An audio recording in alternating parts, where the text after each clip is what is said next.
Bienvenidos a Poéticamente Incorrecto Podcast, el podcast donde cada semana yo, Alex Rodríguez, le contaré a mi querido hermano Iván Rodríguez, mejor conocido en el mundo del internet como Furio Sensei, la biografía de algún poeta o alguna poeta que cambió la historia de la literatura nacional e internacional. Querido hermano, ¿cómo estás esta semana?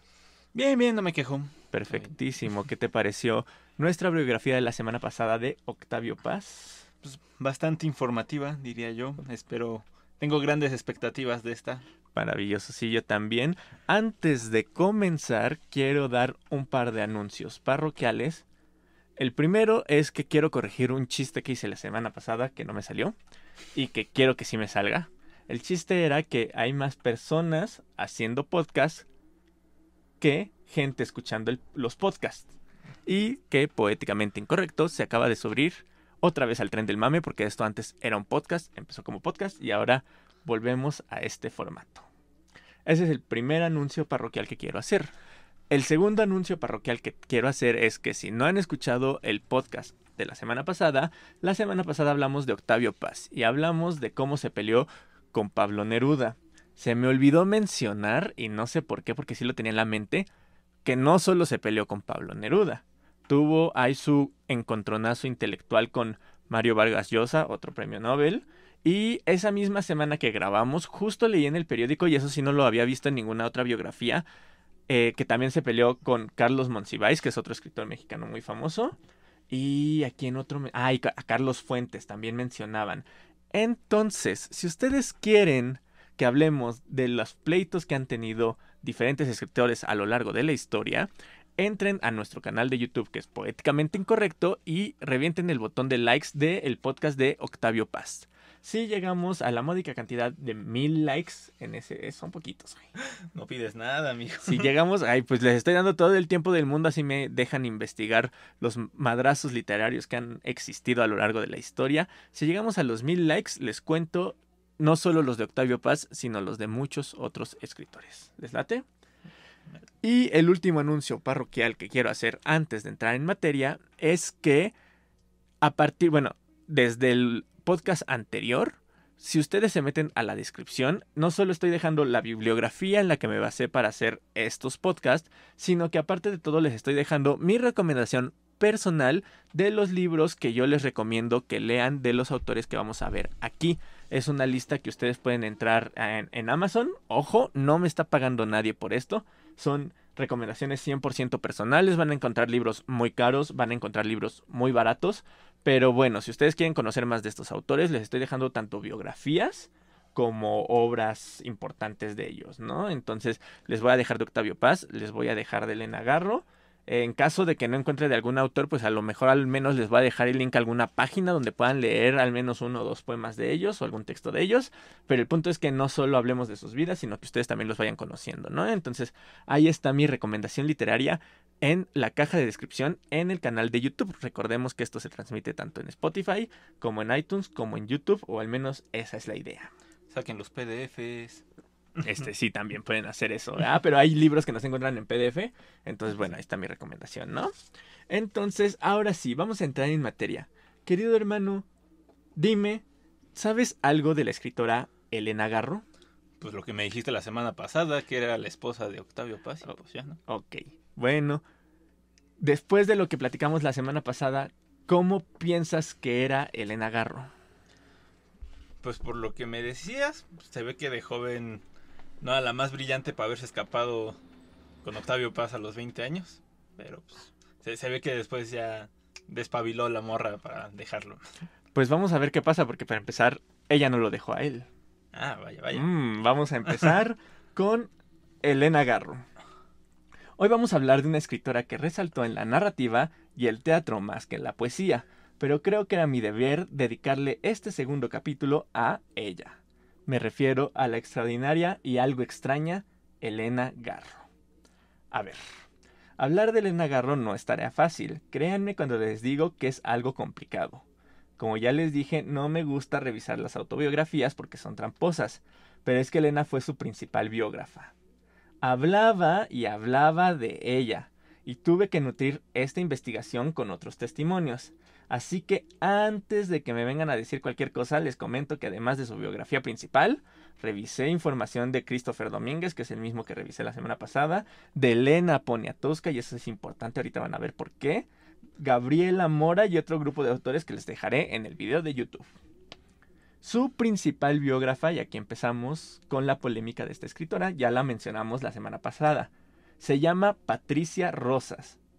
Existen dos problemas principales con Patricia Rosas. La primera es que se basó mayoritariamente, si no es que únicamente, en lo que Elena Garro dijo de ella misma. Y pues eso omite un montón de opiniones alrededor de la escritora, ¿no? Pues sí. Por otra parte, bueno, aquí añado una segunda parte y voy a agregar una tercera. Otra cosa que es importante de Patricia Rosas es que al parecer es muy fangirl de Elena Garro. Entonces está escribiendo desde el fangirlismo, no está teniendo una postura crítica al momento de hablar de Elena Garro. Okay. Entonces eso también como que, o sea, revisando otros autores me di cuenta de que tienen como una relación más muy en contra de Patricia Rosas porque escribe muy desde el fangirlismo. Ok, entonces hay detalles que muchos dicen, es que cómo puede estar diciendo eso, es que la cosa no pasó así. Dije que era importante mencionar a Elena Poniatowska porque ella dice que conoció personalmente tanto a Elena Garro como a Octavio Paz. Entonces ella es una de las que ataca muchas veces a esta Patricia Rosas porque dice, no, a ver, yo conocí a Elena Garro y así no era, o sea, no era su personalidad, no era así su actitud. Pero también siento que muchos de estos biógrafos que se quejan de Patricia Rosas, o muchos de estos escritores que se quejan de Patricia Rosas, es porque Patricia pues le echa tierra a Octavio Paz. Okay. Y muchos de estos escritores están defendiendo al Premio Nobel de Literatura Mexicana, ¿verdad? Ok. El tercer problema, porque al principio había dicho que eran dos, pero son tres. El tercer problema son algunos modismos nacionales. Por ejemplo, querido hermano, ¿tú qué entiendes por que si te digo que alguien se quiere echar al plato a otra persona? Que se lo quiere comer, entonces pues, que está hablando mal de una persona, ¿no? Sí, más bien yo creo que el echar al plato más bien se refiere a que te quieres como... quieres agradarle a alguien, okay. O incluso en una jerga más juguetona que quieres tener relaciones con la otra persona. Eso se refiere a comer, ¿no? Exactamente, te lo quieres echar al plato, o quieres o a ganarte su confianza o ya de plano otras cosas, ¿no? Sí.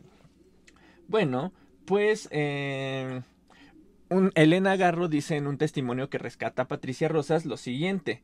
Dice que el temido secretario de Gobernación de ese entonces, Fernando Gutiérrez Barrios, que ella ya sabía que él se la quería echar al plato. Patricia Rosas le da una connotación trágica y dice lo siguiente. Elena no tiene que comer, no tiene nada en su plato. Elena representa el signo de su desamparo y al encontrarse en una situación vulnerable, se representa como una figura sometida y prostrada a través del simbolismo del alimento que yace en un plato y puede ser ingerido o un cuerpo extendido en el que se puede hacer lo que se quiera. Ok, la dibuja como la super víctima. Y no, o sea, por lo que tengo entendido, Elena más bien se refería a algo juguetón de, yo sé que ese güey quiere. Ajá. O sea, yo sé que ese güey quiere, ¿no? Y esta mujer, al parecer, mucho de lo que dice Elena la victimizaba mucho. La victimizaba y como que lo hiperbolizaba para que Elena se viera como un poco la víctima de la situación, ¿no? Ok. Pero bueno, a pesar de esos tropezones, no podemos negar que Patricia Rosas tiene 3 extensas biografías de Garro que vale la pena revisar. Son libros bastante gruesotes y es de las que, o sea, si se habla de Elena Garro seguro la van a invitar. Entonces, pero también por lo mismo de que tiene sus tropezones, yo insisto que no nos podemos enfocar solo en ella. O sea, vemos lo que ella dice y contrarrestamos la información con lo que otras personas dicen, ¿no? Que al final de cuentas de eso se trata de investigar, al menos en humanidades y yo me imagino que también en el área de ciencias, ¿no? Sí.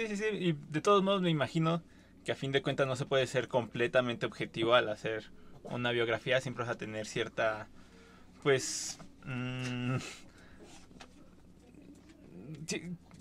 subjetividad, o sea... Todo mundo como individuo tiene su subjetividad, entonces no puede ser 100% objetivo. Y si esta mujer era su fan, pues peor tantito, ¿no? Exactamente, sí, te digo que se ve que fangirlea mucho.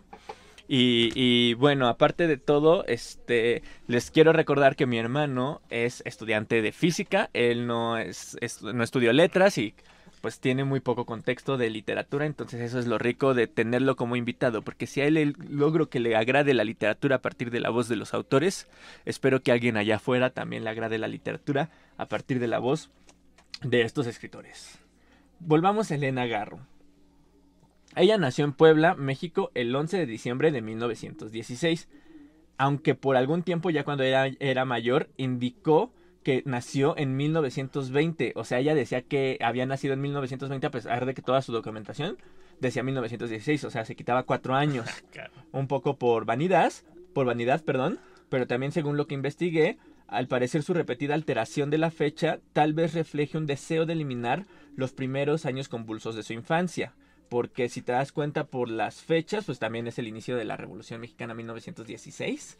Más bien finales, ¿no? finales, y también Elena vivió bastante de lo de la guerra cristera. Okay. Y al parecer también como que tiene ahí como que no le gustó esa época ni de su vida ni de la historia de, o sea, sí de la historia de México porque la rescata en sus novelas, pero como que al parecer fue una etapa de su vida muy convulsa.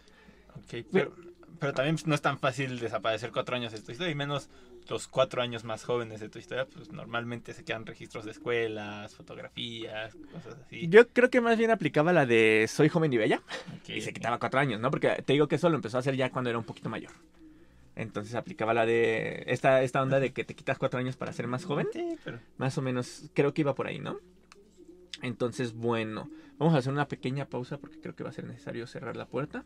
Entró nuestro pequeño perrito y se está filtrando mucho sonido. Entonces, ¿me apoyas con eso? Sí.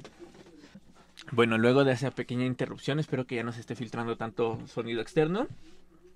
Disculpen, somos una producción independiente, por eso suscríbanse al canal y síganos en todas nuestras redes sociales como Poéticamente Incorrecto y Furio Sensei. Se dice Furio, se escribe Furio con Y, para que pues nos apoyen y podamos tener mejor presupuesto. Si quieren volver a ver al perrito, pónganlo en los comentarios. Sí, porque pues, tal vez los que están escuchando no vieron al perrito, pero en YouTube seguro lo vieron, ¿vale? Si quieren ver al perrito, métanse a YouTube Poéticamente Incorrecto. Perfecto. Ok, volviendo a Elena Garro. Así. Aquí podemos ver que a Elena Garro no solo le gustaba hacer ficción de sus textos, sino también de su vida misma, y es algo que veremos más adelante. Su abuelo materno se llamaba Tranquilino Navarro, aunque tranquilo no tenía nada. Ese chiste lo robé de una de mis fuentes. Es que es muy obvio el chiste. Tranquilino, pobre hombre. Y es que fíjate lo que hizo. Fue diputado constituyente y partidario, amigo y colaborador de Francisco I. Madero, Victoriano Huerta. Ah, no, y Victoriano Huerta lo mandó a encarcelar, perdón. Okay. Su abuela materna, Francisca Benítez Navarro, fue profesora y madre de 5 hijos y 5 hijas. 2 de los hijos, Samuel, fue médico de Francisco Villa y Saulo fue uno de sus generales. Y los 2 lucharon y murieron en la Revolución Mexicana. Vaya, vaya. Sí, Elena, ya ves que habíamos visto, y es que también tiene mucho que ver con las épocas. O sea, ya visto, la semana pasada vimos que Octavio Paz, también su abuelo estuvo metido en la Revolución, su papá también medio se metió. También lo mismo con Elena, sus familiares también estuvieron metidos en la Revolución. Y también, bueno, recordemos que Octavio Paz sí era más de ciudad, él nace en la Ciudad de México, pero pues el caso de Elena Garro, recordemos que ella nace en Puebla. Entonces, tampoco está muy lejos de la capital, entonces pues sí estuvo muy involucrada. Pero aparte, ella más o menos, ¿en qué lugar de sus hermanos estaba? O sea, ¿era la menor? ¿Era...? Eso no lo sé. Ah, bueno. Porque, pues, también... Eso no me parece en mis fuentes. Vaya, está bien. Sí. Pero bueno, aparte de que ahorita estamos hablando más de sus hermanos, de sus tíos, porque son los hijos de su abuela. Entonces eran sus tíos los que estuvieron involucrados en la revolución. Me confundí un poco. Sí, va. Sus padres fueron José Antonio Garro, que era de España, y la mexicana Esperanza Navarro. Elena se refería a ellos, y escúchate esto, como 2 personas que vivieron siempre fuera de la realidad. 2 fracasados y que llevaron a sus hijos al fracaso. Pero también eran apasionados lectores que le enseñaron la imaginación, las múltiples realidades, el amor a los animales, el baile, la música, el orientalismo, el misticismo, el desdén por el dinero, y de ellos aprendió táctica militar leyendo a Julio César y a von Clausewitz. O sea, para ella dedicarte al arte era un fracaso, entonces. Pues no sé por qué se refería a ellos así de ñeramente, la verdad. No creo que dedicarte al arte sea un fracaso, porque al final de cuentas ella se terminó dedicando a ello. Ah, bueno, por lo que dices que Ajá, dijo que llevó a sus hijos al fracaso. Exacto. Pues es que, bueno, ya vamos a ver más adelante, pero Elena Garro tuvo una situación complicada de vida. O sea, tuvo una etapa en la que vivió en la pobreza, muy machín. Ya vamos a llegar a eso, me estoy adelantando bastante. Ok. Vale, entonces a lo mejor se refería a eso, quién sabe. Pero bueno, a la Elena, otra vez. A la Elena Infante le gustaba inventarse historias y cuentos. También le gustaba quemar cosas. Y una vez incendió una recámara de una mujer llamada Carolina Cortina. Su padre, que no compartía ese entusiasmo por los incendios, decidió que ella ya era insoportable y merecía irse a un internado. Entonces, en 1931, le inscribió en la misma escuela de la capital mexicana, donde ya asistía su hermana Deva. Pero dentro de 2 meses se fugó y volvió. Ya para este entonces vivían en Iguala. La familia de Elena Garro se estuvo trasladando durante estas épocas, tanto de la Revolución como de la Guerra Cristera. Se estuvieron trasladando a diferentes estados de la República. Olvidé colocar eso, una disculpa, pero por eso estoy dejando mis fuentes. Estoy rescatando lo más importante de la vida de la escritora. ¿Vale? Entonces, bueno, o sea, ya vimos que hasta eso no era tan tonta. Era bastante vivacilla la niña. Entonces, o sea, tonta no era. Exactamente, digo. A ver, es una de las mejores escritoras de México. De hecho, hace poquito vi un documental que ella la llamaba la segunda mejor escritora solo después de Sor Juana Inés de la Cruz. Arre. Entonces, yo digo que era más astuta de lo que de lo que dice su biógrafa, esta Patricia Rosas. Sí, por lo que dices, o sea, ya voy entendido que tonta no era, pero tal vez sí por ahí tenía unos problemillas, porque para jugarle a la pirómana, pues... Sí. Sí, y vamos a seguirle. Elena quería ser coreógrafa o bailarina, pero también era muy aficionada a leer, así que decidió estudiar letras españolas en la UNAM. Fue en esta época cuando se casó con el escritor Octavio Paz, que ya lo habíamos visto, y comenzó una de las etapas fundamentales en la vida de Elena Garro, que mucha gente se queja. Es que no debemos relacionar a Elena Garro con Octavio Paz porque es una mujer independiente y la fregada, y yo también lo mencioné en el podcast de la semana pasada. Sin embargo, como ya les dije, es casi imposible hablar de Paz sin mencionar a Garro, y es casi imposible hablar de Garro sin mencionar a Octavio Paz. Como ya les había contado en la semana pasada, Octavio Paz tenía 23 años y Elena 21 cuando se casaron. Ujú. Él estudiaba Derecho en la UNAM y ella Letras Españolas, y esta relación era tóxica a más no poder. Según cuenta Elena, ella iba a hacer un examen de latín cuando Paz la convenció de irse a un juzgado a casarse, luego de ser 2 años de novios, que fue también lo que ya platicamos la semana pasada. Ajá, sí, cuando se la raptó. Así es. Ya antes de que se me echen encima y me quieran linchar y tildar de machista porque Garro es una mujer independiente que puede vivir sin ser relacionada con Octavio Paz, fue la misma Garro quien dijo que mucho de su vida giraba en torno al premio Nobel. Sí, digo, no puede estar casado durante tantos años sin que influya en tu vida para bien y para mal. No, y aparte de todo, chécate lo que dijo. En una entrevista que dio, cuando Elena ya era mayor, de hecho ya estaba como a punto de írsenos. Cuando Elena ya era mayor, dio una entrevista a la investigadora Gabriela Mora, que es una de mis fuentes que mencioné al principio, y le dijo, escúchalo, yo vivo contra él, estudié contra él, hablé contra él, tuve amantes contra él, escribí contra él y defendí a los indios contra él. Escribí de política contra él. En fin, todo lo que soy es contra él. Mira, Gabriela, en la vida no tienes más que un enemigo y con eso basta. Y mi enemigo es Paz. Arre. Entonces, ¿te gusta o no? Su obra giraba contra él. Exacto, y ya lo vamos a ver más adelante cuando hablemos de la obra. Para Elena Garro, lo peor que pudo haberle pasado fue haberse casado con Octavio Paz. Me casé, y la estoy citando a ella, me casé porque Paz quiso, pero desde entonces nunca me dejó volver a la universidad. Me dediqué a periodista desde 1940 porque él ganaba muy poco dinero entonces y porque eso no opacaba a nadie, sino que producía dinero y me dediqué a callar porque debía callar. Ok, recordemos, ya también lo medio mencionamos la semana pasada, que ahí Octavio Paz tenía una especie de complejo, entonces que muchos dicen que apoyó a Elena para que publicara, pero al parecer según la propia Elena más bien la reprimía, Ujú. y esto es parte de eso, ¿no? Y recordemos que el oficio de periodista en ese entonces, yo creo que Gabriel García Márquez estaría un poco en contra de esta idea, pero está pensado, o sea, en teoría no es una escritura creativa. Te permite escribir, en teoría. Estoy haciendo comillas para los que no están viendo. En teoría no es una escritura creativa porque al final de cuentas tú tienes que dar la noticia como pasó. Ujú. En teoría no tienes que agregarle nada. Ujú. A pesar de que García Márquez hay unos experimentos periodísticos que muchos escritores latinoamericanos o periodistas latinoamericanos han recuperado como pues acomodar la sintaxis de cierta forma para hacerlo atractivo, lo que vemos hoy día de que estos encabezados con cierto orden para que la gente vaya a leerlos, o sea, sí existe una producción un tanto creativa en el periodismo, pero según la idea de la misma Garro y un poco como pues, yéndonos a lo más estricto, en teoría no hay mucho de creatividad ahí porque lo ideal es que des la noticia tal cual, que no Sí. la inventes, ¿no? Sí, y es que hay de periodismo a periodismo también, ¿no? O sea, no es lo mismo esas notas que ves en Facebook en donde literalmente solo copias y pegas información de otro periódico o solo das los datos de encontraron tantos cuerpos en tal lugar, punto, no le agregas más.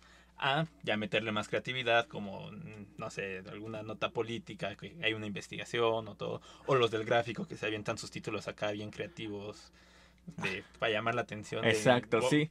encuentran un cuerpo en el estadio y le metieron goliza, 13 disparos en la cabeza, ¿no?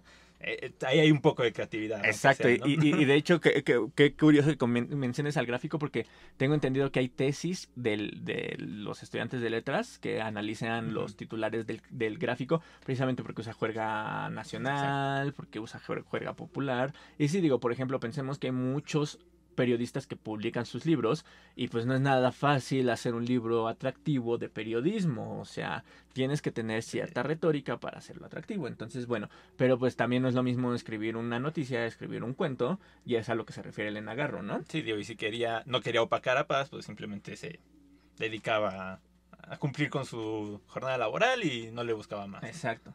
Y bueno, Elena Paz Garro, que es la hija de Octavio Paz y de Elena Garro, recuerda lo siguiente. Escribió un suceso de una plática de sus padres. Elena Garro dijo: Tucídides, el gran historiador griego, es el creador de la historia moderna, dijo Elena Garro durante una plática después de una cena. Paz la miró con frialdad y dijo inexpresivo: Después de esta desagradable interrupción, podemos continuar. Ñero. Aquí hay algo importante. Recordemos que Elena Garro estudió letras y Octavio Paz no. Eh, que un abogado te habla así, ¿no? Sí, sí No, ha y de es que, arder. aparte de todo, si lo ponemos en una balanza, probablemente eso era lo que atemorizaba a Paz ante Garro. Que él quería ser escritor, pero no tenía las bases académicas. Y Elena Garro sí. De hecho, sí, o sea, Octavio Paz lo leemos mucho en la carrera, o creo que ya no tanto ahorita, pero se leía mucho porque se nota que a pesar de que no estudió letras, quería meterse al mundo de las letras como investigador. Por ejemplo, este libro que ahorita se me fue el nombre, que es de la biografía que escribió sobre Sor Juana Inés de la Cruz, que es una investigación literaria muy profunda o sea, ahí se ve como una vena de investigador de literatura. Okay. Entonces, yo siento que le aplicaron la de tienes que estudiar algo que te deje de comer y por eso no estudió letras. Pero pues él se quería dedicar a las letras y aquí está la prueba de que eso era lo que yo siento que le daba temor de Elena Garro. Pues sí, tener una esposa que estudió letras y decir, ella no sabe, yo sí, sé más que un estudiante de letras, pues también de ahí se agarró machín, ¿no? Exactamente, y además es curioso, porque en El laberinto de la soledad, que es el libro de ensayos que ya mencionamos, Paz dijo que el desaire, que es lo que hizo, es un buen ejemplo del ninguneo. Justo lo que hizo con su comentario, ningunear a Garro, que es una forma de violencia machista. Así. ¿Ok? En un viaje que hace el matrimonio a París en 1947, Elena Garro intentó suicidarse 2 veces junto con su hija, que entonces tenía 7 años, tomando muchas píldoras para dormir le dijo: vamos a tener un sueño rico, mientras abría el gas de la cocina.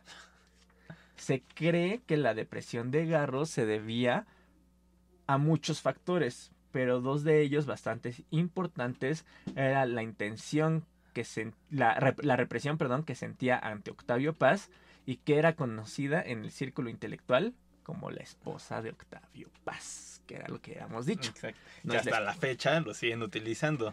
Exactamente. También durante los años 40, Octavio Paz tuvo una aventura con la pintora Bona Tibertelli de Pisis.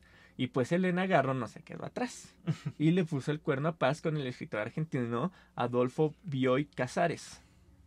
Pero resulta que se les olvidó el condón y Elena quedó embarazada. ¿Y qué pasó?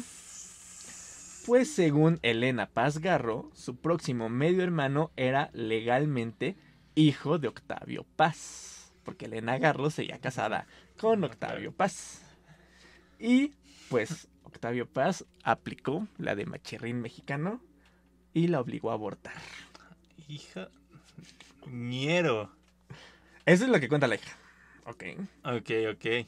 O sea, no hay como registro de que se haya quedado embarazada y que lo haya perdido. Pues ¿o? según lo que investigué, o sea, Ajá. es lo que cuenta la hija. No sé si hay algún otro registro, Ajá. pero también suena factible. Aparte, sí era como un secreto muy a voces que Elena le estaba poniendo el cuerno con este güey. Entonces era... Yo digo que es 99.9% que esta historia sea real. Está muy heavy eso, porque esto es mediados de siglo, no es como ahorita que te vas a la farmacia, compras varias pastillas y el aborto y nadie se entera. O sea, esto fue clandestino de lo peor. Y Paz tenía contactos, entonces... Sí. Bueno. Elena dijo de Bioy Casares lo siguiente: es el único hombre en el mundo del que me he enamorado y creo que eso nunca me lo perdonó Octavio. Para que le arda más. Garro también dijo que durante mi matrimonio siempre tuve la impresión de estar en un internado de reglas estrictas y regaños cotidianos, o sea, un horror. Pero es curioso, porque Elena Garro también contaba que pasaba muchas horas solas y que podía vivir a su antojo. En realidad, le cuenta a Luis Enrique Ramírez: yo nunca me enojé con Octavio. Él fue quien se enfadó conmigo y tenía razón. Le hice muchas majaderías. En 1989 le escribió una carta que iniciaba así: este año va a terminar. El que entra suman 19 y este número siempre trae sorpresas desagradables. De ahí que me apresure a molestarte. Hace ya tiempo que deseaba escribirte para pedirte perdón por todas las calamidades, desdichas y sufrimientos que ocasioné en tu vida. Créeme que te pido perdón después de una larga, muy larga temporada de introspección, examen de conciencia y análisis de mi execrable conducta. Perdona, no pude dejar de llorar. Sí, llorar a lágrima viva. ¿Cómo pude ser tan estúpida, tan frívola, tan inconsciente? Ahora, después de estos años terribles, no lo entiendo. Y tú decías que yo era muy inteligente, y yo, vanidosa, me lo tomé en serio. Eso me martiriza, pues veo que todo lo que me dijiste, salvo lo de la inteligencia, es verdad. Órale. Exactamente. Es curioso, porque le pide perdón por todas las calumnias que le hacía. Por otra parte, fue Octavio Paz quien llevó el manuscrito de los Recuerdos del Porvenir a Joaquín Díez Canedo, quien la lanzó en 1963. Los Recuerdos del Porvenir es la novela más importante de Elena Garro. Y también Elena Garro declaró que en más de una ocasión la apoyaba y la obligaba a seguir escribiendo. Ok. Ajá, entonces es así. O sea, al parecer al principio sí hubo represión, pero ya después la apoyó. Es lo más tóxico que he escuchado en mi vida. O sea, por lo que entiendo, todo lo que dices sí es verdad. O sea, si la hija aparte dice que sí se intentaron suicidar, pues no se intenta suicidar solo porque está en París. ¿Estás de acuerdo? Entonces, está muy enfermo este pedo. O sea, a ver, antes de que nos empiecen a echar piedras, no es tóxico solo por Elena, ¿eh? O sea, ayer eran una pareja. Ajá, Pero. sí, sí, porque a fin de cuentas, o sea, Octavio le hacía cosas y ella también, al parecer, no sé, entró en una espiral de autodestrucción o no sé qué pasó ahí, pero Vamos a seguir con la biografía de Elena Garro porque se pone más interesante aún. Un año después de que se publica Los Recuerdos de Porvenir, Octavio de nuevo se enorgulleció de que le dieran a Garro el premio Javier Villaurrutia, esto en 1964, y en ese entonces ya estaban separados. Es la mejor escritora de México, declaró Octavio Paz. La mayor parte del tiempo, Octavio Paz era el malo de la película, pero en otras ocasiones, incluso dicho por la misma Elena, la mala era ella. Y yo creo, en mi humilde opinión, lo mismo que tú dijiste, que la historia es cierta. Elena Garro sufrió un montón de maltrato, más que físico, psicológico, por parte de Octavio Paz, ¿no? De la clásica pareja tóxica mexicana. Sí, sí, sí. Pero también, o sea, Octavio Paz le puso el cuerno a Elena Garro. La trataba mal, eso es cierto. Pero también fue él el que hasta cierto punto sí, o sea, ya lo hablamos la semana pasada. Al parecer fue hasta que se sintió más seguro, pero sí la apoyó a seguir escribiendo. Al parecer, por lo que dice incluso la misma Elena, le daba su espacio para que siguiera escribiendo. O sea, está como raro ese business. E incluso es Octavio Paz el que dice, yo ya no puedo. Y él es el que va a buscar el divorcio. Ok. Digo, no sé si fue algo que, o sea, no sé si fue un común acuerdo. Y él fue el que, como conocía abogados y demás, fue el que buscó la asesoría. O de plano fue el que dijo, yo ya me salgo de este tren, ¿no? Pero sí sabemos que él fue el que fue a buscar, el que hizo el trámite, pues. Pues sí, nunca congenió con Elena Garro, ¿no? Y yo creo también que mucho de la bronca tuvo que ver con que chocaron sus personalidades como escritores.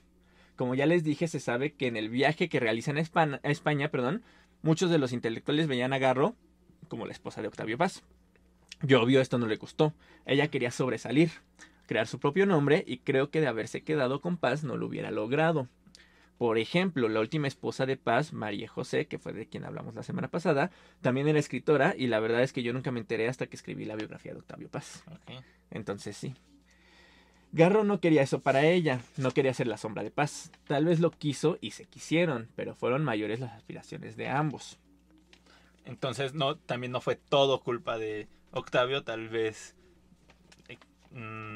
lo que los rodeaban, pues la misma sociedad machista de la época, pues no ayudaba, ¿no? Entonces, si él era machista y aparte súmale a toda la sociedad machista, pues empeoraban la situación. De hecho, es curioso porque otra vez vuelvo a la biógrafa esta polémica, Patricia Rosas.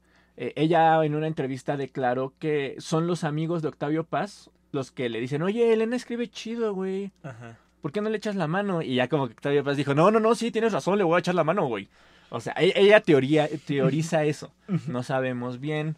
Porque al parecer también, Paz, o sea, también con las parejas que llegó a tener que hacían arte o que escribían les echaba la mano. O sea, no solo a Elena. Entonces, si hay cosas, obviamente no podemos saber todo lo que pasaba en la recámara, ¿verdad? Exacto. O sea, estamos como con el chismecito nada más, pero bueno, esa es la historia entre Elena Paz, entre Octavio Paz y Elena Garro, que fíjate que investigando en esto, yo sé que muchos me van a crucificar por lo que voy a decir, pero me parecieron el Frida Kahlo y Diego Rivera de la literatura, ¿no? Suena un poco, hay menos infidelidades, eso es cierto, pero... No, pues Octavio Paz, o sea, yo nada más mencioné una con la que le puse el cuerno, pero le puse un cuerno con un chingo. Bueno, está bien. Sí, o sea, Octavio Paz como, o sea, al igual que Diego Rivera, que era como un pintor muy exitoso, y Elena Garro, que también fue una escritora muy exitosa, al igual que Frida Kahlo, pues fue muy exitosa, aunque les duela a muchos, fue muy exitosa. Y también, sigue siendo. Y sigue siendo. Y también estaba este rumor de que es que Octavio Paz le ayudó a escribir sus novelas, sí, pero ya las escribió. O sea, también están igual estos rumores que también tienen mucho de machista porque le estás quitando crédito a las autoras femeninas. Pero en fin, me pareció como una analogía muy similar entre estas relaciones tóxicas, entre esta violencia que hubo de pareja. Ajá. Sí. Vamos a pasar al segundo episodio escabroso de Elena Garro, la masacre de 1968. Pero antes te voy a llevar al contexto, querido hermano y queridos poéticos y poéticas. A ver, hermano, tal vez no te suene, a ver si a alguien atrás del micrófono le suena el nombre de Harvey Oswald. No me suena.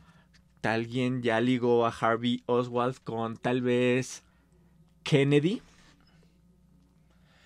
¿No? ¿Te fallo, mi hermano? Bueno, Garro era famosa por estar en contra del comunismo, particularmente en contra del comunismo cubano. Cuando asesinaron a Kennedy, Elena participa, junto con su hija, en una protesta frente a la embajada de Cuba, porque para ellos Cuba Matado a Kennedy. había sido la influencia principal de matar a Kennedy. Y esto no es todo. Va a declarar a la CIA que ella había visto a Lee Harvey Oswald, el asesino de Kennedy, en una fiesta donde este se relacionaba con un grupo de cubanos socialistas.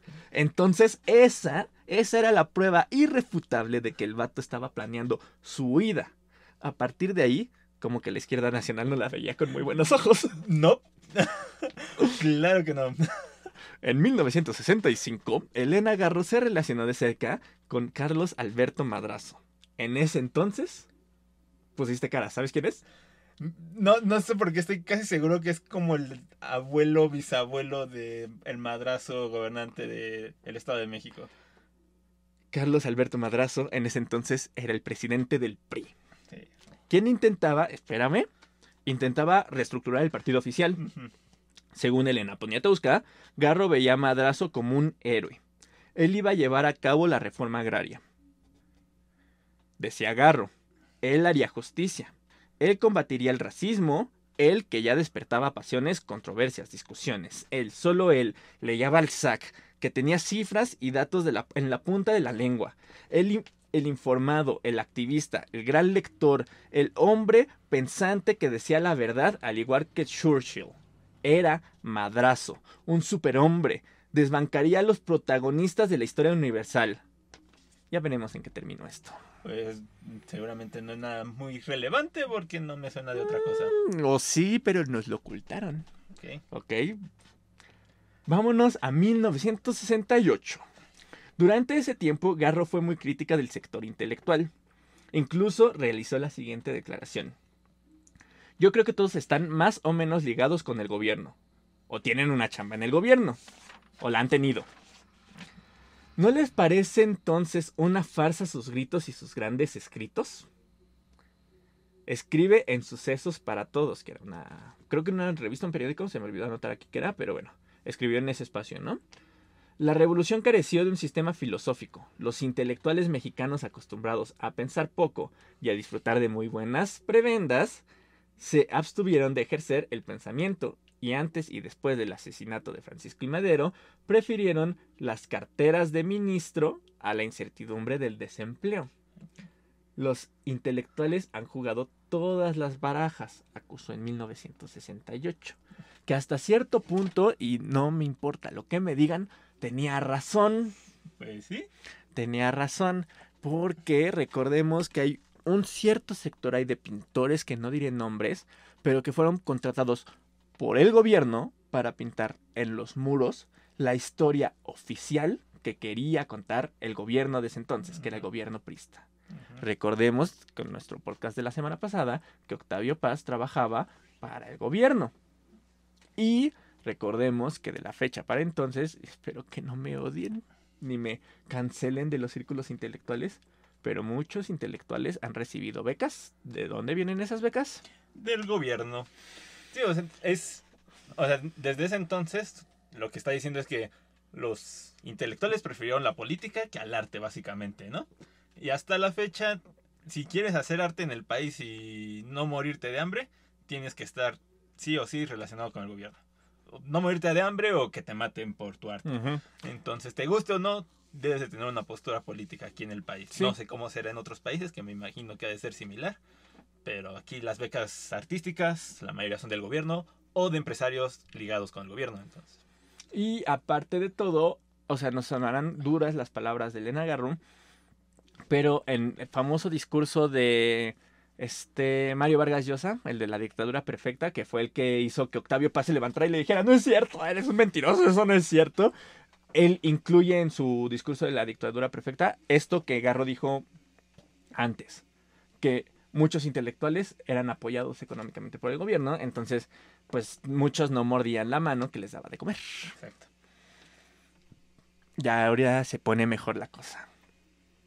El 17 de agosto publicó en la Revista de América El complot de los cobardes, acusando a los intelectuales de mandar a los jóvenes al matadero. Entonces pasó el acontecimiento que todos conocemos, la masacre del 2 de octubre. justo como Elena lo había previsto. Los jóvenes, impulsados por ideales políticos e intelectuales, se fueron a encerrar a una trampa para ratones. Y el domingo del 6 de octubre de 1968, 4 días después de la masacre, Elena tomó los diarios y vio su nombre impreso en las primeras planas. Excelsior publicó lo siguiente. Señalan a Madrazo, que era el presidente del PRI, y Humberto Romero como instigadores. Y también acusan a Elena Garro. Su nombre también aparecía en la portada del Universal. En el Heraldo de México apareció su foto arriba del cabezal. Elena, en el cabezado y la foto de Elena, ¿no? Elena miraba de perfil, con el cabello rubio en los hombros, envuelta en un abrigo claro, porque aparte pues, era bastante fifí Elena Garro, ¿no? La nota de 8... la nota de la prensa decía, prueba del complot. Arre. Un personaje llamado Sócrates Amado Campus Lemus, uno de los dirigentes del consejo, la acusó a ella y al político Carlos Madrazo, entre otros, de estar detrás del movimiento estudiantil con el oscuro propósito de derrocar al gobierno del presidente Gustavo Díaz Ordaz. No, bueno, o sea, se la agarraron de chivo expiatorio. Y bueno, en ese entonces buscaban a cualquiera, ¿no? Para echarle la bolita. Pero es que también Elena se puso la soga al cuello. Ahorita vamos a ver por qué. Pero, o sea, me parece ridículo, ¿no? Porque ella era anticomunista, por lo que entiendo, y el movimiento del 68 tenía claros tintes comunistas. Ahorita vamos a ver por qué ese güey le echó la bolita a Elena Garro. Okay. El complot comunista para derrocar al gobierno por medio de la violencia y la agitación. Empezaba la nota de primera plana del Heraldo de México. La investigación era encabezada por el Procurador General de la República, Julio Sánchez Vargas. Garro llegó a contar que... aquí está, ¿por qué? Garro llegó a contar que una noche de agosto de 1968, cuando el movimiento estudiantil estaba en plena efervescencia, un grupo de jóvenes armados llegó a medianoche a su casa en Las Lomas. Querían que la acompañara, le pidieron amablemente con armas, a conocer al dirigente estudiantil, que es este güey, el Sócrates. Ajá. No era una invitación, era una orden, era un... Vienes o te llevamos, Ajá. ¿no? Sócrates tenía fama de ser el más radical entre todas las cabezas visibles del movimiento, y Elena no puso resistencia. La subieron a un Valiant rojo y la condujeron hasta el exterior del cine Chapultepec, en Paseo de la Reforma, donde a inicios del siglo XXI se erigiría la Torre Mayor. Era una de las clásicas noches de verano en la Ciudad de México, oscura y húmeda. Discutieron en el interior del auto. El movimiento estudiantil, espetó Elena, era un pleito entre políticos, del PRI e intelectuales, y los jóvenes con ideas de izquierda estaban siendo usados como carne de cañón. Se hicieron de palabras. Garro le dijo, ¿eres muy valiente o estás vendido? Sócrates, ofendido, le respondió con una majadería y la calificó de pequeño burguesa. Siguieron discutiendo y en algún momento uno de los dos mencionó el nombre de Carlos Madrazo. Esto es lo que cuenta Elena. Ajá. Cada uno contaría más tarde su versión del encuentro. La versión que dio Sócrates ante la prensa en el campo militar fue que Garro le recomendó que si el movimiento quería triunfar, necesitaba un líder social visible y fuerte, y ese jefe debía ser Madrazo. Elena, por su parte, diría más tarde que Campus Lemus fue quien sugirió que Madrazo debía convertirse en la cabeza del movimiento y le pidió que le comunicara esta idea, porque sabía que le hablaba.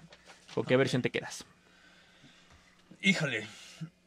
No sé, lo de Elena suena creíble, pero no, a fin de cuentas no había ningún líder en el movimiento, entonces tampoco es como que ellos pudieran decidir. Y pues si el PRI quería tener ahí su cuchara, pues no dudo que podían haber mandado a Elena como una embajadora. Yo me quedo en esta parte, o sea, en la parte en la que se culpa a Elena de ser la instigadora principal, no, pero en esta conversación me quedo con la versión de Sócrates. Yo creo que sí mandaron a traer a Elena a ver con qué los podía ayudar, o a lo mejor la misma Elena los fue a buscar, porque Elena estaba muy involucrada en ayudar a Sócrates, a Madrazo, con su carrera política. Okay. Lo acompañaba a mítines y toda la cosa. Entonces yo creo que dijo, me voy a reunir con ese güey. No sé si aprovechó la oportunidad y lo fue a buscar, o más bien, no sé si aprovechó la oportunidad y dijo, voy, o lo fue a buscar personalmente, pero yo creo que ella fue la que le dijo, ¿sabes qué, güey? Yo conozco a este vato, y si se alían... Ok. Este güey llega al poder y ustedes cumplen con con lo que piden. O sea, Todos ganan. yo siento que Elena vio ahí un beneficio político. Ok, pues sí. Yo siento, sí. Pero bueno, también son cosas que nunca sabremos. Pero las dos Helenas, madre e hija, estaban escondidas en el departamento de una tía desde septiembre. Y ahí no eran muy bien vistas porque ponían en peligro a todos los inquilinos del edificio. Elena madre llamó a la prensa y declaró lo siguiente: ese muchacho está loco. Estoy dispuesta a cariarme con él para ver si me sostiene lo que ha afirmado, dijo Elena, de acuerdo con la nota del Universal.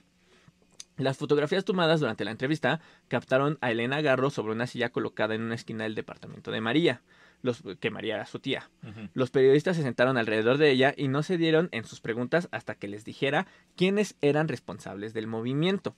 Y entonces Elena habló y habló, y de su boca emergió un estruendo, un terremoto, una tormenta, un eclipse, y nunca nada volvió a ser igual. Esto también lo saqué de mi fuente, porque me gustó. Bueno, mucho de esto. Ok. Y dijo Elena lo siguiente: los intelectuales son los culpables. Yo culpo a los intelectuales de ser los verdaderos responsables de cuanto ha ocurrido.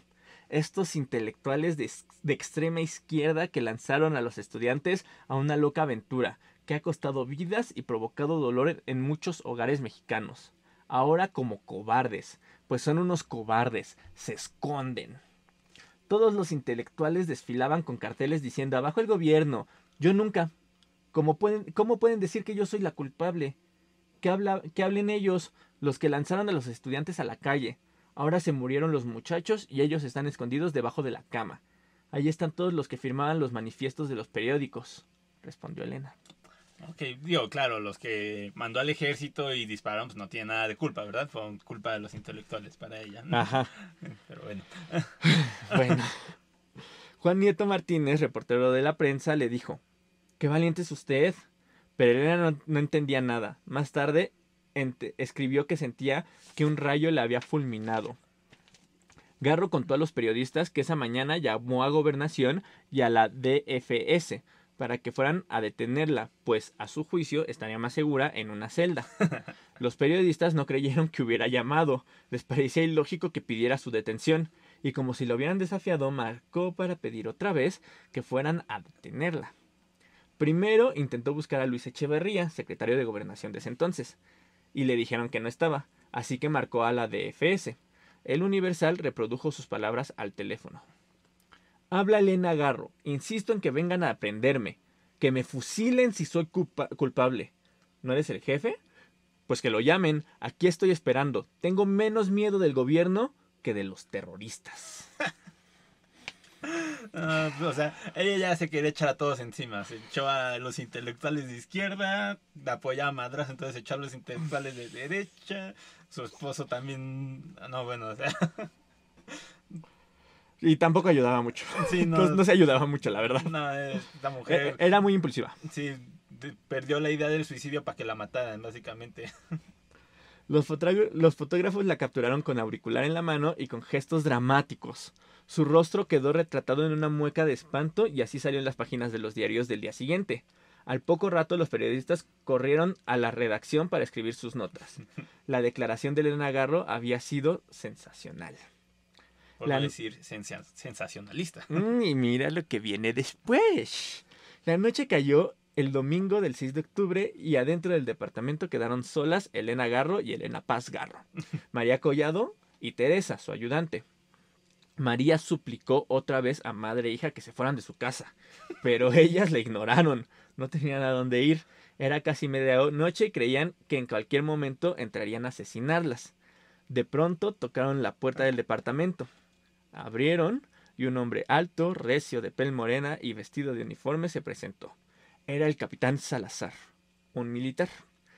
Elena Paz Garro, años después, contó la escena a la revista Proceso. Vengo a ver si están aquí la señora Garro y su hija, dijo el policía. Yo soy la señora Garro. Mucho gusto, respondió el militar. Caray, ¿qué pantalones tiene usted? La felicito. Elena le ofreció un café y le invitó a pasar a la cocina del departamento. Madre e hija se sentaron con el militar y se pusieron a platicar. Fumaban de manera compulsiva, eso sí. Estaban seguras de que lo habían enviado para llevarlas detenidas. Elena Paz Garro le dijo al militar que ella no estaba a favor del movimiento estudiantil. Es un movimiento antimexicano, aseguró la joven al militar. Feliz aprobó sus palabras.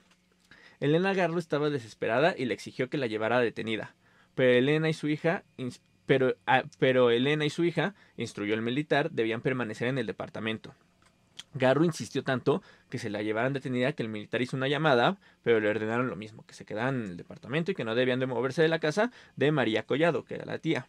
Harta, Elena le arrebató el teléfono al capitán Salazar y escuchó del otro lado del teléfono que alguien tildaba como loca. Que alguien la tildaba como loca, perdón. Ajá. La frase la enojó tanto que la escribió más tarde en sus apuntes. Esa señora padece delirio persecutorio. Tal vez sí un poquito. Y la cosa se pone peor. Con el humor negrísimo que caracterizaba a Elena Garro, respondió a su interlocutor.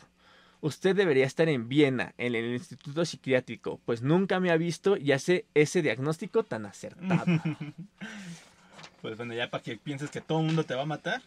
Sí, tal vez un poquito es paranoica que estás. Espérame que se pone bueno esto, porque colgó el teléfono. El calificativo le pareció el colmo. Ese día había aparecido en todos los periódicos acusada de ser una de las cabezas de la conjura comunista y la acusaban de padecer delirio persecutorio. El capitán Salazar se despidió. Me ha caído usted muy bien. Y como una cortesía, el militar le ofreció su pistola de cargo para que ella y su hija se protegieran. Usted la necesita más que yo, le respondió Elena. Solo tiene todo al ejército y a la policía de su lado.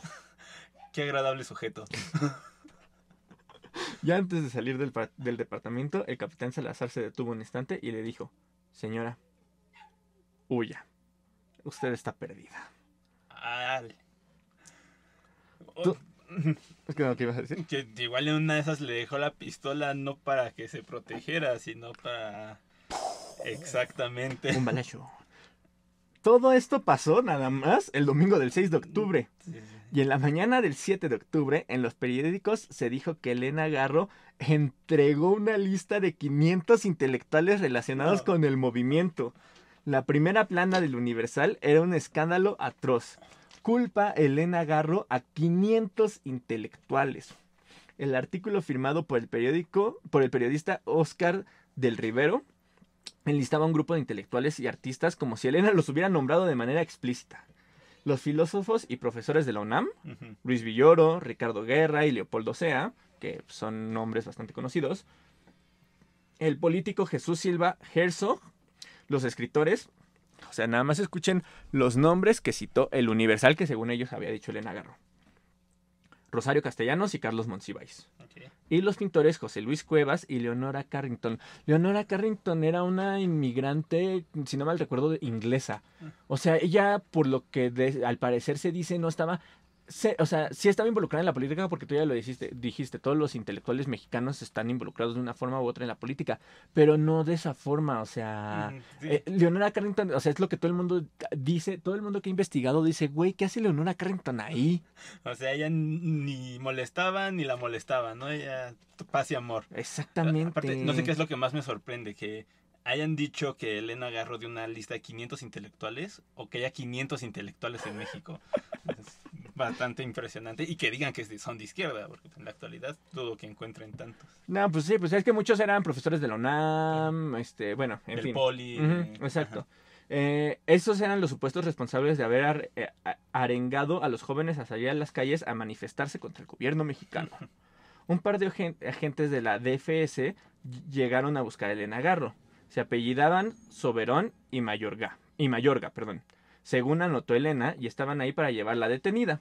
Elena Paz describió a Proceso años después esta escena. ¿Por qué se llevan a mi mamá?, preguntó. Es por su protección.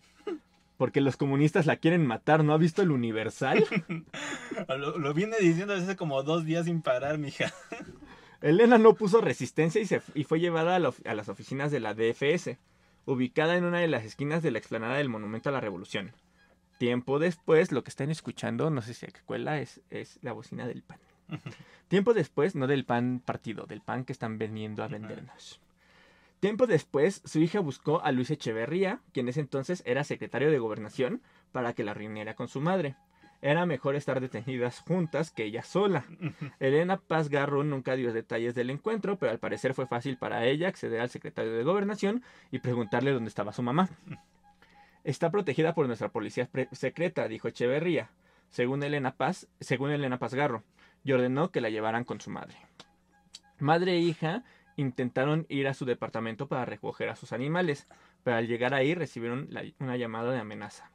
Elena Garro: cabrona hija de la chingada. Sabes muy bien quién soy. No te hagas la pendeja. Ahora sí no te escapas porque te hemos puesto una bomba que va a volar tu casa y te vas a morir con todo y tu hija. Bueno, lograron huir y por un tiempo estuvieron protegidas por el gobierno. Sin embargo, a partir de ese momento, Elena se sentía perseguida y vigilada. Ahora sí. Pues sí, cuando te amenazan con una bomba, pues creo que sí ya es momento de tener un poquito de miedo por tu vida. Todo el mundo decía que se estaba poniendo paranoica. Pero veamos. ¿Se acuerdan de Carlos Madrazo? Ajá. Bueno, una de las razones por las cuales ligan a Garro con el PRI era por su relación con este hombre. Pero resulta que Madrazo tampoco era bien visto, no era visto con buenos ojos por el partido, porque quería reformarlo. Apoyaba el movimiento agrario y, como ya les dije, era visto como un instigador e incluso se decía que fue invitado a unirse al movimiento del 68. Uh-huh. Pero rechazó la invitación por obvias razones. Digo, eso ya hubiera sido brincar la barda. Sí. Aún así, el 4 de junio de 1969, Madrazo fallece en un misterioso accidente aéreo. Comillas, comillas, comillas.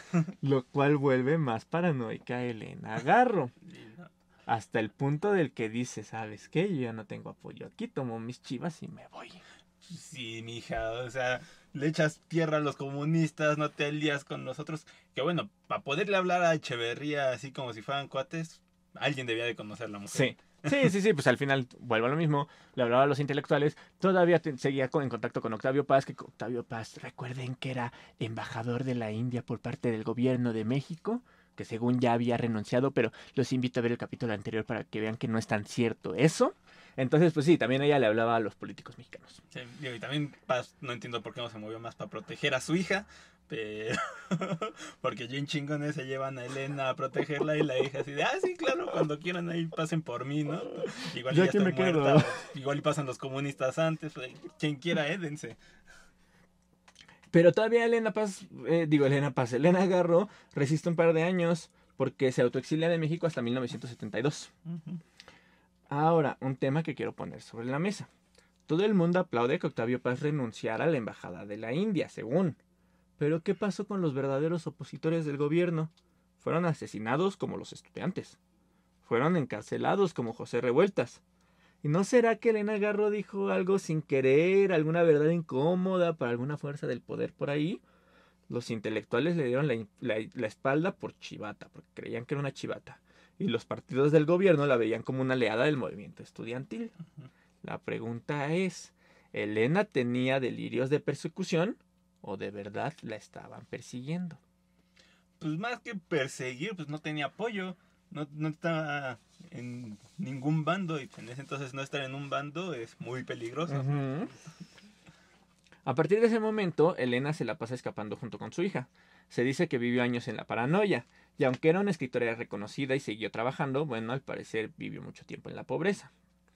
Vamos a hablar de su obra ya para cerrar el tema. Y hablando de la pobreza de Elena Garro, también ella tenía algo muy curioso, y era que, según también un poco lo que investigué, tampoco era como que fuera muy inteligente con sus finanzas. Al parecer, según algunos medios, aplicaba la de, güey, no es que, o sea, yo soy Elena Garro y soy una de las intelectuales más importantes del país, pero me tuve que autoexiliar porque me perseguía, no tengo varo. Güey, ¿me prestas 2,000 varos? Uh-huh. Y tú me decías, no, pues sí, te presto los 2,000 varos. Y al día siguiente llegaba y, güey, ¿ya viste mi abrigo de piel? Me costó 2,000 varos, está bien chido, ¿no? No mames, tu hija se está muriendo de hambre, vela, ya es un palo, ya te está mosqueando, güey. No, porque la hija era igual. La bueno. hija aplicaba también, ay, es que mi mamá me llevó al exilio junto con ella y no tengo dinero. ¿Me prestas 3,000 varos? Y se lo prestaban. No mames, ¿ya viste mi sombrero? Me costó 3,000 varos. Y obviamente pues nadie le cobraba ese dinero. O sabía Sí. que era dinero de regalo, entonces... Bueno, vamos a la obra de Elena Garro. Se considera a Elena como una de las grandes representantes mexicanas del realismo mágico.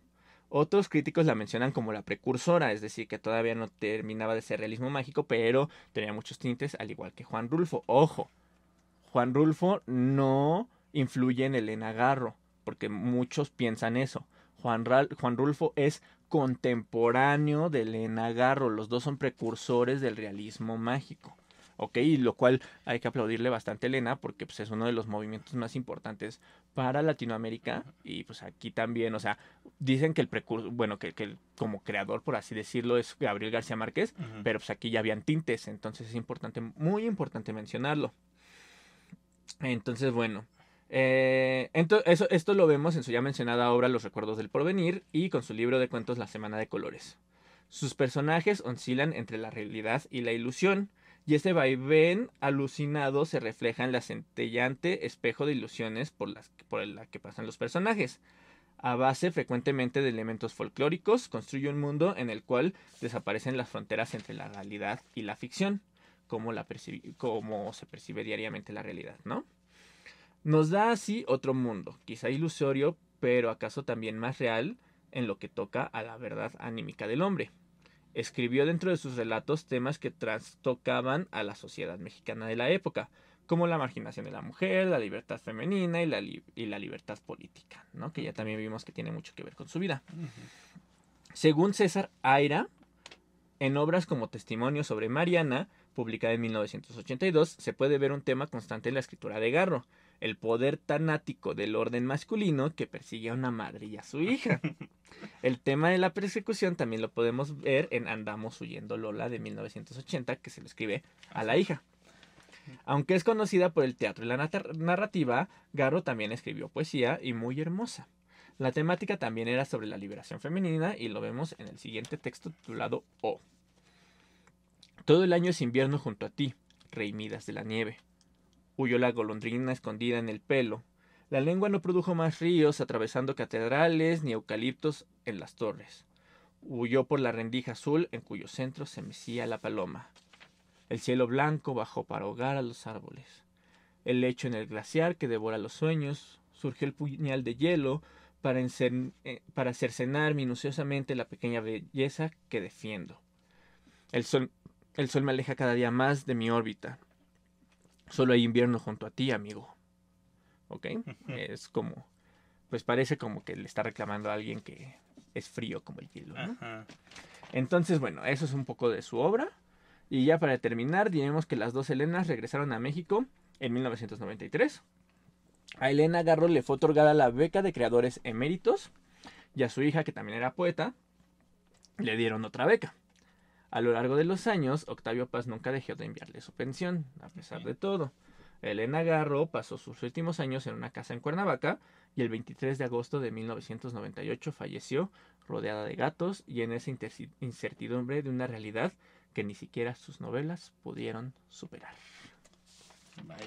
Y chismecito, esto ya es como chisme a más no poder. Se dice que antes de morir dijo: ahí te voy, Octavio, ahí te voy, Paz, o algo así. Porque si no mal recuerdo, había muerto Octavio Paz como 2 meses antes. Okay. Entonces se dice, pero eso ya es como como chisme, que dijo algo así como: ya te voy, o ya voy por él, algo así dijo. Ahí te voy, Paz. Ahí te voy, Paz. Y ya, esa es la historia de Elena Garro. ¿Cómo ves, carnal? Pues bastante truculenta, bastante interesante. La verdad, me interesa más leer la obra de ella que la de Paz. Porque la de Paz es, o sea, muy literatura, ¿no? Por algo le dieron el premio Nobel de Literatura. Pero ella se ve que tiene más personalidad, o sea, que tiene más de ella en su obra. Y se ve que ella tuvo una vida bastante desastrosa. Y ella misma lo dice, ¿no? Se me quedó mucho eso que decía, que su vida era un fracaso. Entonces escribía del fracaso. Se me hace que es bastante interesante leer de su obra, de todos sus fracasos y cómo esos fracasos inspiraron a su obra. Sí, digo, la principal que todo el mundo lee es Los Recuerdos del Porvenir, que es buenísima. Yo también la leí alguna vez en la prepa, no la tengo ahí, la busqué y no la tengo, la debí de haber sacado en de la biblioteca. De la Semana de Colores también he leído un par de cuentos también buenísimos y me gustó mucho porque adaptaron, no me acuerdo si adaptaron un cuento o hicieron una obra de teatro de ella. No me acuerdo si era cuento o era un guión, pero hicimos una lectura dramatizada en la FES. Ujú. En honor de ella se hizo un coloquio. Me invitaron como actor para hacer la lectura dramatizada. Ujú. Dije, no, ¿quién es esta mujer que es tan extraordinaria? No puede ser posible. Te digo, no me acuerdo si era un cuento o una obra de teatro, pero el texto estaba espectacular. De hecho, lo busqué. Ya tú sabes que se me descompuso mi disco duro Ajá. donde tenía todos los archivos de la universidad y ahí estaba el texto de Elena Garro. Lo quería volver a leer porque dije, no, qué buen texto. O sea, me quedé impactado. Lean a Elena Garro, su teatro, sus cuentos, sus novelas, me encanta.